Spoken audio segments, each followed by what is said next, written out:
నమస్కారం ఘంటారావానికి స్వాగతం. ముందుగా ప్రధానాంశాలు. కాసేపట్లో భూభారతి పోర్టల్ను ప్రారంభించనున్న సీఎం. ప్రజల భూములకు భరోసా కల్పించడమే లక్ష్యమన్న ప్రభుత్వం.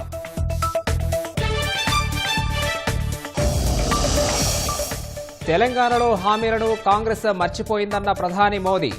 అడవులపైకి బుల్డోజర్లను పంపడంలో బిజీగా ఉందని తీవ్ర విమర్శలు.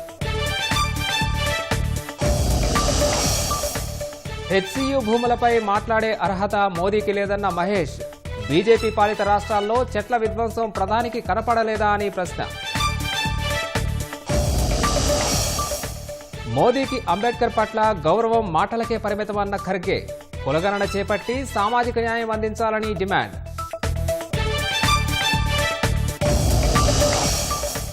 మెటా సంస్థ గుత్తాధిపత్యం ఆరోపణలపై యూఎస్ ఎఫ్టీసీ విచారణ.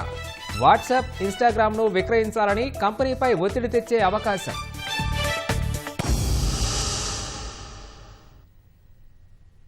మహబూబ్ నగర్లో క్వారీ గుంతకు మరొకరు బలయ్యారు. మరో ఇద్దరు గల్లంతయ్యారు. ప్రభుత్వ వైద్య కళాశాల వద్ద క్వారీ గుంతలో ఈతకు దిగిన ముగ్గురు యువకులు ప్రమాదవశాత్తు మునిగిపోయారు. ఈ ఘటనలో ఒకరు మృతి చెందగా మరో ఇద్దరి ఆచూకీ కోసం గజ ఈతగాళ్ల సాయంతో వెతుకుతున్నారు. అక్కడి నుంచి మరింత సమాచారం మా ప్రతినిధి స్వామికిరణ్ అందిస్తారు. మహబూబ్ నగర్ మండలానికి సంబంధించి డబుల్ బెడ్రూమ్కు ఇళ్ల సమీపంలో ఉన్నటువంటి ఒక క్వారీలో ముగ్గురు యువకులు గల్లంతయ్యారు. ఇందులో ఒకరి మృతదేహం బయటికి రాగా మిగిలిన ఇద్దరి కోసం ప్రస్తుతం గాలింపు చర్యలు ముమ్మరంగా కొనసాగుతున్నాయి. సో అసలు ఇన్సిడెంట్ ఏం జరిగింది అనేది మనం ఇక్కడ ఈ గ్రామస్తులను అడిగి మనం తెలుసుకునే ప్రయత్నం చేద్దాం. ఏం జరిగిందండి ఇక్కడ? ఏం జరిగింది? ఎప్పుడు జరిగింది ఇన్సిడెంట్? ఉదయం 12 గంటలకు వాళ్ళు ఈత కొట్టడానికి వచ్చారు. 5 మంది వచ్చారు. మా మహమూద్ అనే అయ్యప్ప అనే వ్యక్తి ఈత రాదు వాళ్ళకు. వాళ్ళు లోపలికి పోగానే విజయ్ అనేటైనా వాళ్ళని కాపాడడానికి అటు సైడ్ పోయినారు. అటు సైడ్ పోయినప్పుడే వాళ్ళని అక్కడ ఏం జరిగిందని తెలియదు. అని ఒకటి బయటకు వచ్చారు. బయటకు తీసినాం. అక్కడ తీయడం జరిగితే వాళ్ళని చనిపోయినా తెలిసింది. వాళ్ళిద్దరు ఇంకా లోపలే ఉన్నారు. సో అంటే ఇది రెగ్యులర్గా ఇక్కడ ఈత కొడతారా? ఎంతకాలం నుంచి ఇక్కడ ఈత కొట్టడం అనేది జరుగుతుంది? దాదాపు సుమారుగా ఈ కోరి అనేది ఒక 20 సంవత్సరాలకి నడుస్తుంది ఇక్కడ కోరి. ఇక దాదాపు 6-7 మంది చనిపోయారు ఇక్కడ. ఒక 1 ఇయర్ కింద కూడా ఒక అబ్బాయి చనిపోయాడు. ఇప్పుడు 3 చనిపోయాడు ఇక్కడ. సో అంటే ఇది ఎప్పుడు తవ్వినటువంటి క్వారీ, ఎప్పుడు మూసేస్తారు దీన్ని? ఇది సుమారుగా 20 సంవత్సరాల కింద చేసారు. ఒక 5 ఇయర్స్ బంద్ చేసేది కోరి. సో 5 సంవత్సరాల క్రితం ఈ క్వారీ మూసేస్తారు కదా. సో ఇది ఎంత లోతు వరకు ఇప్పుడు తవ్వి ఉంటారు? ఈ గొంతలు ఎంత లోతు వరకు ఉంటాయి మనకు? మొత్తం 80 ఫీట్లు ఉంది. ఇక వాటర్ ఇక 25-30 ఫీట్లు ఉంటుంది లోతు. సో ఇక్కడ ఎప్పటికీ నీళ్లు నిలిచే ఉంటాయి? ఎప్పటికీ నీళ్ళు నిలుస్తుంటాయి. వర్షాకాలం వచ్చి నిండుతాయి. ఇట్లే ఉంటాయి, ఖాళీ ఉంటుంది. సో ఈతలు కొట్టడం అనేది ఎంతకాలం నుంచి నడుస్తుంది ఇక్కడ? అంటే ప్రతి వేసవిలో కొడుతూనే ఉంటారా? ఇప్పుడు ఎండాకాలం వచ్చే వరకు పిల్లలకి ఏంటి వాటర్ వస్తే ఈత కొడదామని ఉంటుంది.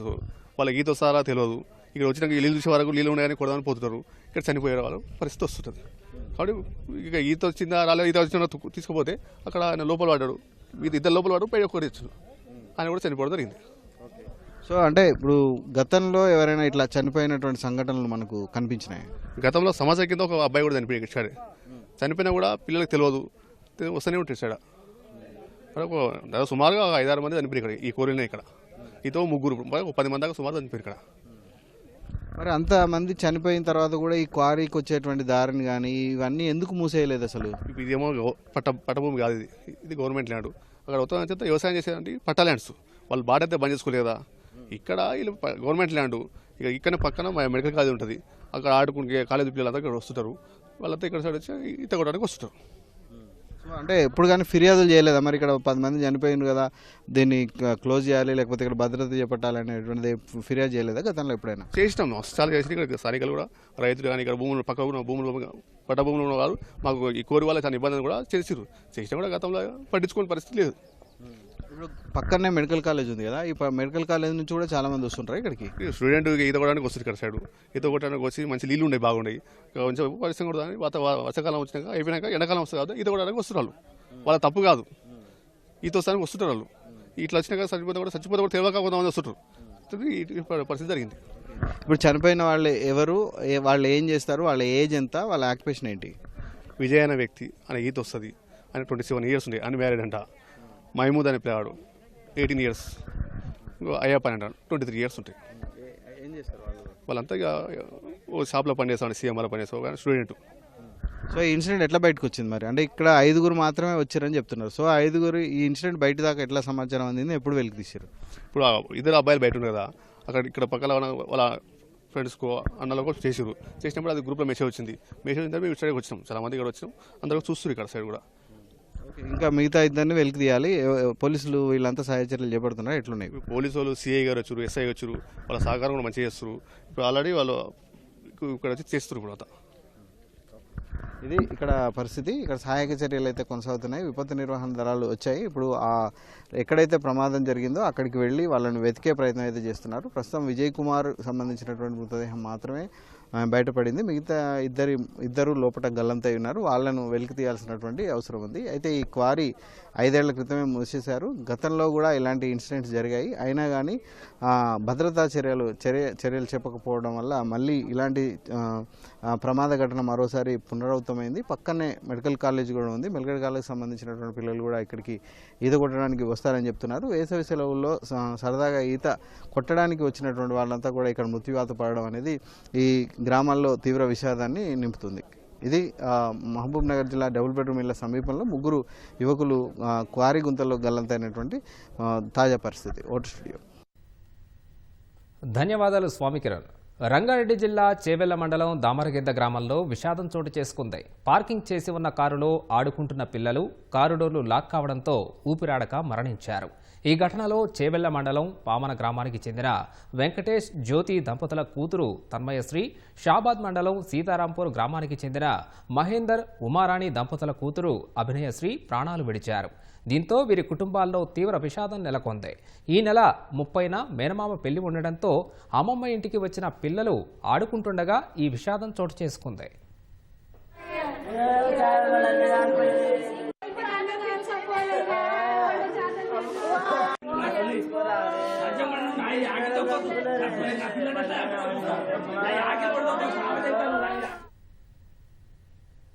కరీంనగర్ జిల్లా శంకరపట్నం మండలం ఆముదాలపల్లి శివారులో రోడ్డు ప్రమాదం జరిగింది. ప్రమాదవశాత్తు వంతెనపై నుంచి వాగులోకి ఆటో బోల్తా పడింది. ఆటో డ్రైవర్తో 6 కూలీలకు తీవ్ర గాయాలయ్యాయి. రాజాపూర్కు చెందిన 8 మంది కూలీలు కాపులపల్లి గ్రామానికి వ్యవసాయ కూలీ పనులకు ఉదయం ఆటోలో వెళ్లారు. పనులు ముగించుకుని తిరిగి ఇంటికి వస్తుండగా ఆముదాలపల్లి బ్రిడ్జిపై నుంచి వాగులోకి ఆటో బోల్తా పడింది. క్షతగాత్రులను హుజూరాబాద్ ఏరియా ఆసుపత్రికి తరలించారు. ఇద్దరి పరిస్థితి విషమంగా ఉన్నట్లు తెలిసిందే.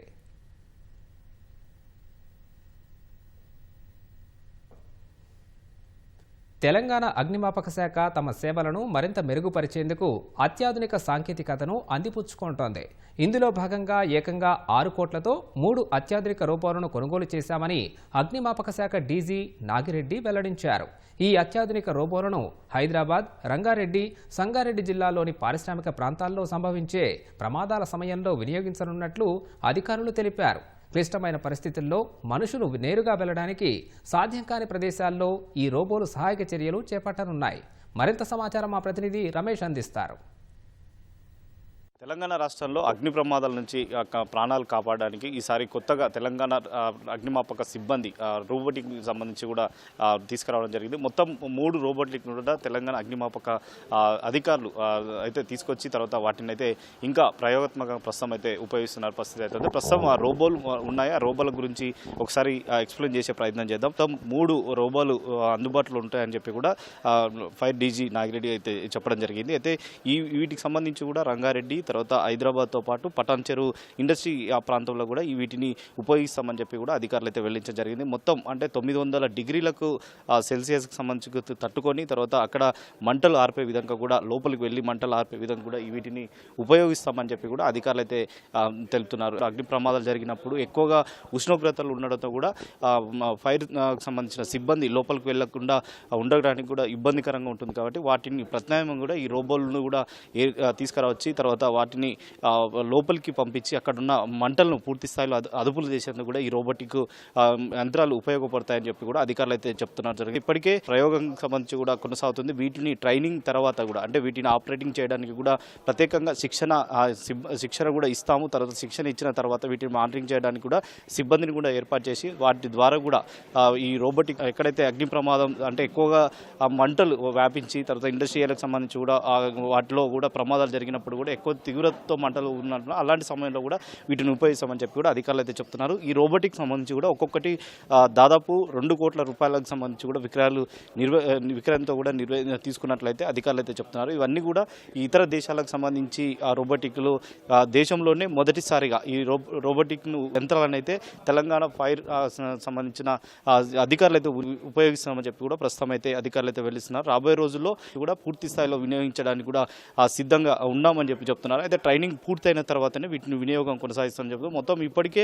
3 కూడా అంటే ఏ ప్రాంతాలకు కూడా పంపించాలి, ఆ ప్రాంతాలకు సంబంధించి కూడా ఏర్పాటు చేయడం, తర్వాత ఆ ప్రాంతాలతోనే అక్కడ నుంచి ఎక్కడైనా భారీ అగ్ని ప్రమాదాలు సంభవించినట్లయితే మాత్రమే వీటిని ఉపయోగిస్తామని చెప్పి కూడా ప్రస్తుతం అయితే అధికారులు అయితే చెప్తున్నారు. రాబోయే రోజుల్లో రోబోటిక్ ఉపయోగించడంతో కూడా అగ్ని ప్రమాదాలను భారీ తీవ్రతతో ఎక్కడైతే జరుగుతుందో వాటిని ప్రమాదాలను తొందరగా తగ్గించడానికి, తర్వాత వాటిని అదుపులో చేసేందుకు కూడా ఈ రోబోటిక్ యంత్రాలు అయితే ఉపయోగపడుతుంది అధికారులు అయితే వెళ్లిస్తున్న పరిస్థితి అయితే ఉంది. వీడియో జర్నలిస్ట్ బాలాజీతో రమేష్, ఈటీవీ, హైదరాబాద్.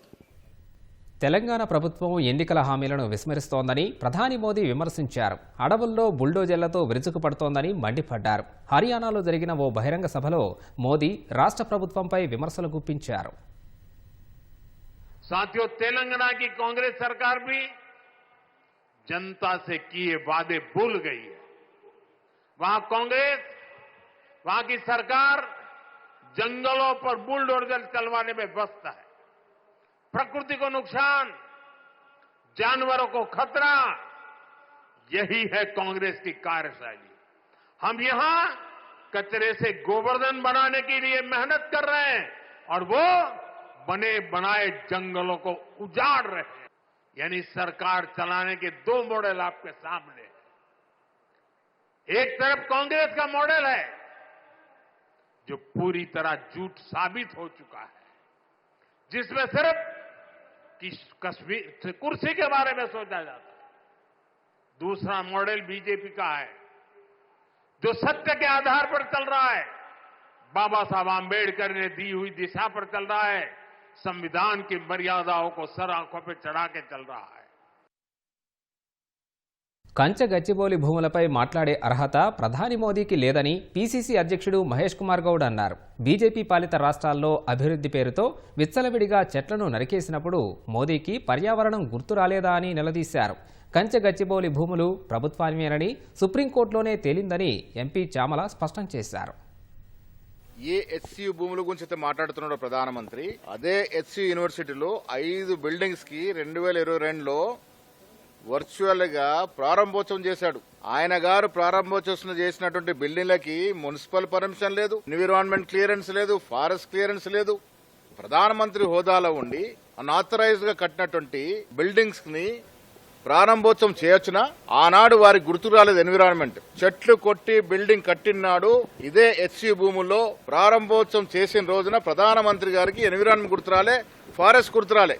2014 అధికారంలోకి వచ్చి ఇప్పటి వరకు కొన్ని లక్షల చెట్లు నరికిన ఘనమైన చరిత్ర మీది. ఈ రకంగా మాట్లాడి మరి తెలంగాణలో జరుగుతున్న అభివృద్ధి గురించి మాట్లాడాలి కదా. నరేంద్ర మోడీ లాంటి బాధ్యత గల వ్యక్తి ప్రధానమంత్రి హోదాలో ఉండి వాస్తవాలకు దూరంగా, వాస్తవాలు తెలుసుకోకుండా బహిరంగంగా కాంగ్రెస్ పార్టీని దూషించాలనే ఒక్క ఆలోచనతోటి, పార్టీ అధికారంలో ఉన్నటువంటి రాష్ట్రాల గురించి నెగిటివ్ మాట్లాడాలన్న ఆలోచనతోటి, తెలిసి తెలియని సమాచారంతో మీరు తెలంగాణ రాష్ట్ర ప్రభుత్వాన్ని కించపరుస్తూ మాట్లాడటాన్ని నేను తప్పుపడుతున్నాను. వాక్ స్వాతంత్రాన్ని మీరు దుర్వినియోగపరుస్తారు ఒక అధికార పొజిషన్లో ఉండి, అధికారంలో ఉండి. పేద బడుగు బలహీన వర్గాల అభ్యున్నతికి ప్రజాప్రభుత్వం పనిచేస్తుంటే ప్రతిపక్షాలు మోకాలడ్డుతున్నాయని ఉప ముఖ్యమంత్రి భట్టి విక్రమార్క ఆక్షేపించారు. బీజేపీ, బీఆర్ఎస్ దిగజారుడు రాజకీయాలను ప్రజలు గమనిస్తున్నారని, సరైన సమయంలో కర్రు కాల్చి వాత పెడతారని విమర్శించారు. మంచిర్యాలలో అంబేద్కర్ జయంతి వేడుకల్లో మంత్రి శ్రీధరబాబుతో కలిసి పాల్గొన్నారు. దేశంలో ఎక్కడా లేని విధంగా ఏడాదిన్నరలోనే అనేక సంక్షేమ, అభివృద్ధి పథకాలు అమలు చేసిన ఘనత కాంగ్రెస్ ప్రభుత్వానిదేనని మంత్రి శ్రీధరబాబు స్పష్టం చేశారు. మంచిర్యాల నియోజకవర్గ సమగ్రాభివృద్ధికి కట్టుబడి పనిచేస్తున్నామని భట్టి వివరించారు. వేల కోట్ల రూపాయలతో రాజీవ్ యువ వికాసం అని మొదలుపెట్టి ఈ రాష్ట్ర ఆవిర్భావ దినోత్సవ రోజు రాష్ట్ర వ్యాప్తంగా వీళ్ళందరికీ శాంక్షన్ లెటర్లు కూడా ఇస్తామని చెప్పి ఈ రోజు ముందుకు పోతా ఉన్నాం. 3,10,00,000 మందికి సన్న బియ్యం అందించాలనే కార్యక్రమాన్ని రాష్ట్ర ప్రభుత్వం తీసుకొని ముందుకు వెళతాం. 2,500 కోట్ల రూపాయలతో ఈ సంవత్సరమే ఇందిరమ్మ ఇళ్లను శాంక్షన్ చేసి ముందుకు పోతా ఉన్నాం. ఇది ఈ దేశ చరిత్రలోనే ఒక గొప్ప కార్యక్రమం. ఈ దేశ వనరులు కానీ రాష్ట్ర వనరులు కానీ ప్రైవేటు వ్యక్తుల చేతుల్లోకి ఎట్టి పరిస్థితుల్లో పోనీయమని చెప్పి ఈరోజు ముందుకి పోతూ ఆయన ఒక నినాదం ఇస్తే కొద్దిమంది కుహన మేధావులు తెలుసో తెలియక వారి మీద చాలా సంవత్సరాలుగా మాకు గౌరవం ఉంది. కానీ రాహుల్ గాంధీ తిరోగమనం అని వారు ఒక ఎడిటోరియల్ రాస్తారు. అయ్యా, నేను అడుగుతా ఉన్నాను, ఈ రాష్ట్రంలో ఉన్నటువంటి బడుగు బలహీన వర్గాలు, దళిత గిరిజనులు కాంగ్రెస్ పార్టీ ద్వారా వచ్చేటువంటి లబ్ధి పొందకూడదని మీరు అనుకుంటున్నారా? ఈ రాష్ట్ర ప్రభుత్వం పైన అవాకులు చవాకులు పేలుతూ ఒక రాజకీయ అరాచకత్వాన్ని సృష్టించడం కోసం మీరు ప్రయత్నం చేస్తున్నారు. ఈనాటి ప్రజానికం ఆ మాత్రం కూడా అర్థం చేసుకోలేనటువంటి అమాయకులు కాదని చెప్పి వారికి నేను చెప్తా తెలుసుకున్నాను. మీరు ఎన్ని ప్రయత్నాలు చేసినా మేము ఈ కార్యక్రమాన్ని తీసుకొని ముందుకు పోతూనే ఉంటాం. సంపదను సృష్టిస్తాం. ఈ సంపదని అన్ని వర్గాల ప్రజలకు పంపిణీ చేస్తాం. కొద్ది మంది చేతుల్లో గుత్తాధిపత్యం, దోపిడీదారుల చేతుల్లోకి ఈ సంపదని పోనీయమని చెప్పి ఈ సందర్భంగా మీ అందరికీ నేను ఏప్రిల్ 14 బాబాసాహెబ్ అంబేద్కర్ జయంతి రోజు మీ అందరితో మా ఆలోచనలు పంచుకుంటున్నాం. ఈ వ్యవస్థను దోపిడీ చేయాలనుకున్నటువంటి ఆధిపత్య వర్గాలకు సంబంధించిన 2 పార్టీలు, భారతీయ జనతా పార్టీ, బీఆర్ఎస్, అడ్డగోలుగా అడ్డపడాలని ప్రయత్నం చేస్తా ఉంది. ఈరోజు అన్ని వర్గాలకు సంబంధించిన ప్రజానికానికి న్యాయం చేయాలి అనే ఉద్దేశంతో జనగణన కూడా కార్యక్రమాలు చేయటం జరిగింది. 1 సంవత్సర కాలంలో 10 సంవత్సరాల కాలం పాటు చేయలేని అనేక అంశాలు బీజేపీకి సంబంధించిన వారు, టీఆర్ఎస్ సంబంధించిన వారు ప్రతిరోజు విమర్శ చేసేవారు. 1 సంవత్సరంలో రాజకీయ చిత్తశుద్ధి ఉంటే ఏం చేయగలుగుతామో, మహాలక్ష్మి కార్యక్రమం, ఉచిత బస్సే గాని, రాజీవ్ ఆరోగ్యశ్రీ 10 లక్షల రూపాయల కార్యక్రమం గాని, గృహజ్యోతి కింద 200 యూనిట్ల ఫ్రీ కరెంటే గాని, 57,000 ఉద్యోగాల భర్తీలు ఈ రోజు డిప్యూటీ చీఫ్ మినిస్టర్ గారి ఆధ్వర్యంలో రాజీవ్ యువ వికాస కార్యక్రమంతో పాటు 21,000 రూపాయల ఈ రోజు విదేశాలకు పోయి పెట్టుబడులు తీసుకురావడంతో పాటు మహిళలకు 21,000 కోట్ల రూపాయలు 3 గ్రూపులుగా ఎస్సీల వర్గీకరణ, young India skills university, young India residential schools, diet cosmetic ఛార్జీల పెంపు, గిగ్ వర్కర్స్ సంబంధించిన ప్రమాద భూమి, గల్ఫ్ మృతులకు 5 లక్షల రూపాయల ఎక్స్గ్రేషియా, కొత్త సిటీ నిర్మాణం, future city, regional ring road నిర్మాణం, కొత్త ఆసుపత్రి, ఉస్మానియా ఆసుపత్రి నిర్మాణంతో పాటు మెట్రో రైలు హైదరాబాద్ లో విస్తీర్ణ, మూసీ నది పునర్జీవనం కార్యక్రమంతో పాటు 1 సంవత్సర కాల వ్యయంలో మనం ప్రభుత్వం చేపట్టిన విజయాల వీధి, ప్రగతి రథం, సకల జనుల హితం, మా ప్రజా ప్రభుత్వం చేస్తా ఉన్న కార్యక్రమ భాగంలో ఓ ప్రధానమైన కార్యక్రమాలు అన్ని చేస్తూ ఉన్నారు. మంచిర్యాల వేదికగా కాంగ్రెస్ సీనియర్ నాయకుడు ప్రేమ్ సాగర్ రావు కీలక వ్యాఖ్యలు చేశారు. మంత్రివర్గ విస్తరణలో తన గొంతు కోసేందుకు ప్రయత్నిస్తున్నారని ఆక్షేపించారు. ఉప ముఖ్యమంత్రి భట్టి విక్రమార్క, మంత్రి శ్రీధరబాబు ఎదుటే తన గొంతు కోసేందుకు ఓ కుటుంబం ప్రయత్నిస్తోందని తీవ్ర ఆవేదన వెళ్లగక్కారు. 76 సంవత్సరాల నుంచి మా ఉమ్మడి జిల్లాకు అన్యాయం జరిగిందని చెప్పి ఆదివాసుల గొంతులేని వాళ్ళకు గడిచిన 25 సంవత్సరాల గొంతు నేను చేస్తున్నా. ఇవాళ నా గొంతు నొప్పి ప్రయత్నం చేస్తున్నా. ఇవాళ మొన్న వచ్చిన వాళ్ళు ఒకటే గుర్తుపెట్టుకోండి, పార్టీని కష్టకాలంలో ఎవరు కాపాడుకున్నాడు, పార్టీ పెట్టుకుని ఎవరు చేసిండ్రు, ఇన్నోవేల్ మీటింగ్ ఎవరు పెట్టిండ్రు, మీరు మాట ఇవ్వడం జరిగింది. మీరు ఎవరికి చెప్పినా నాకు బాధలేదు. ఒక్కరు మాత్రం గుర్తుపెట్టుకోండి, నాకు అన్యాయం జరుగుతున్న భరిస్తా. కానీ మా ఉమ్మడి జిల్లాకు అన్యాయం జరిగేటప్పుడు భరించే ప్రసక్తే లేదు. ఏ పరిస్థితుల్లో భరించాం. దానికోసం ఇది ఉద్యమాల గడ్డ. నిన్నొచ్చి మొన్నొచ్చి ఉన్న పార్టీలను తిరిగొచ్చి వాళ్ళు ఇవాళ మంత్రి గురించి మాట్లాడుతున్నారు. వాళ్ళు ఒక కుటుంబంలో 3 అయిపోయినాయి. ఇంకోటి చేస్తే జిల్లాను కాంగ్రెస్ పార్టీ వాళ్ళు దత్తత చేసి అమ్మజేయింది. అప్పుడు కానీ ఈ జిల్లా ఉమ్మడి జిల్లా అని తెలుస్తుంది మీకు. నా ఆదివాసీలు, నా దళితులు, నా మైనార్టీ సోదరులు గొంతులేని వాళ్ళ గొంతు నేను ఉన్నా కాబట్టి ఖచ్చితంగా వాళ్ళందరి గొంతుకనే ఉన్నా. నా గొంతు కొడిస్తే వాళ్ళందరి గొంతులు పోతాయి కాబట్టి ఖచ్చితంగా వాళ్ళ కోసమన్నా దేనికైనా సిద్ధంగా ఉన్నా.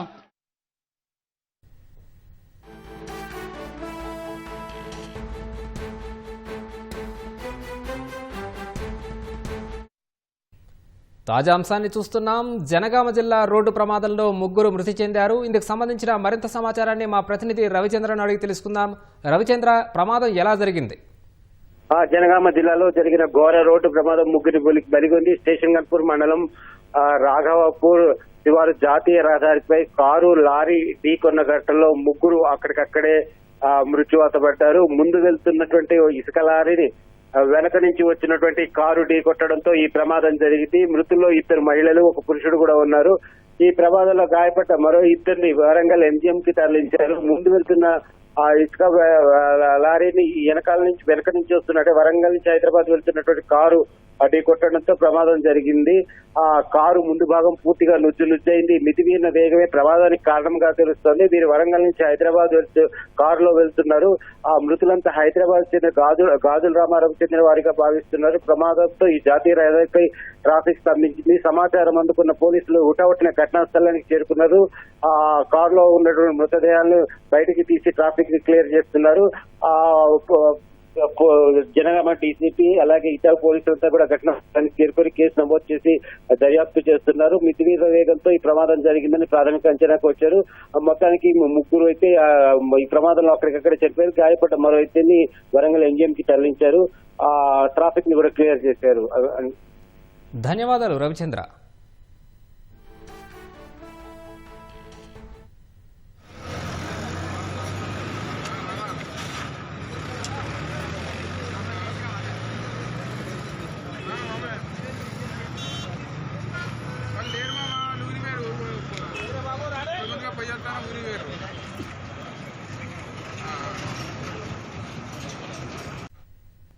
రాష్ట్రంలో గ్రూప్ 1 పరీక్షా ఫలితాల్లో భారీ కుంభకోణం జరిగినట్లు హుజూరాబాద్ భారాస ఎమ్మెల్యే పాడి కౌశిక్ రెడ్డి తీవ్ర ఆరోపణలు చేశారు.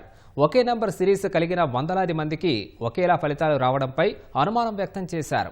గ్రూప్ 1 ఫలితాల వ్యవహారంపై జ్యుడిషియల్ ఎంక్వైరీ, సిబిఐ విచారణ కూడా చేసి నిజాలు నిగ్గు తేల్చాలని డిమాండ్ చేశారు. 25 సెంటర్లల్లా ఎగ్జామ్ రాసిన వాళ్ళు 10,135 మంది ఉంటే అందులో నుంచి జాబ్ వస్తుంది. కేవలం 69 మందికి మాత్రమే క్వాలిఫై అవుతారు.